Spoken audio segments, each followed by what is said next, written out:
It's 1945, and World War II is over. The United States is euphoric over its victory in the war. The US has established itself as the world's superpower. With the peace won, over 10 million Americans came home to rebuild their lives. As the nation returned to normal, consumers began to revive the economy.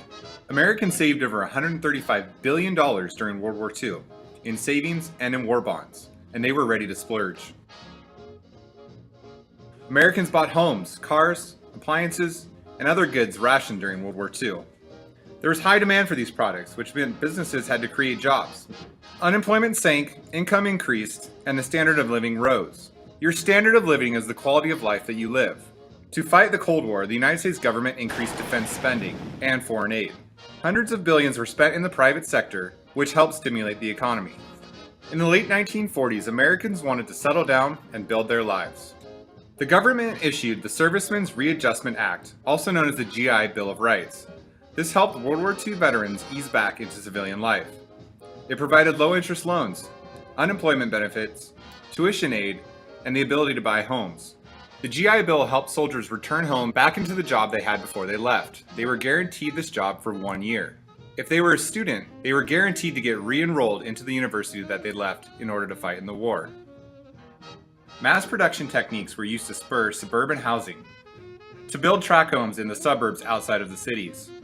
Houses were identical, they all had yards, and they were on planned streets. It had a small town feel and were typically under $7,000. Americans had the ability to settle down, have a family, a home, a yard, and a normal life. In November 1952, war hero General Dwight D. Eisenhower is elected to the presidency. He is also responsible for the prosperity of the 1950s. Seen as a grandfatherly figure, Ike followed a middle-of-the-road administration style. Using patriotism, an ability to avoid controversy, and optimism, Ike became a very popular president of the United States. Ike approved the construction of a system of roadways that connected the entire country. Americans used highways to travel to work from their suburban homes. They also used it to travel and vacation further than before. Because of the highway system, the national parks became incredibly popular, as they are today. As drivers took to the roads, towns and businesses popped up along the highways. Old towns and older roads died off. Think Radiator Springs from the movie Cars. As the popularity of the interstate system grew, more and more cars were on the road. This led to traffic jams, creating stress, and even death by automobile. In addition to this, with this number of cars on the road, pollution began to rise. A little known fact about the highway system, it was also created to transport military vehicles across the country, in case of war. Next time you go under an overpass, check out the yellow sign. Every overpass must be high enough to allow a nuclear missile traveling on a flatbed truck to pass underneath it. The 1950s also ushered in a new era of business that would change the American economy forever. The 1950s American workforce transitioned from blue-collar jobs to white-collar jobs.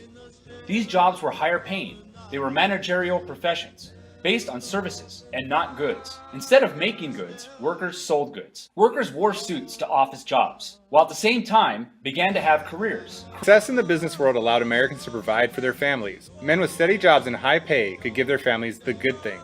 Most Americans worked in office jobs in the cities, but they lived in the suburbs. With America the world's economic giant, the 50s were a time of prosperity. So now let's take a look at the American family. During the 1950s, the American dream was on the mind of every family. People got married young, and they wanted lots of kids. They wanted a little house with a yard, a car, and a dog. As World War II vets came home, witnessing the horrors of war, all they wanted to do was settle down and create a family. This brought about the baby boom.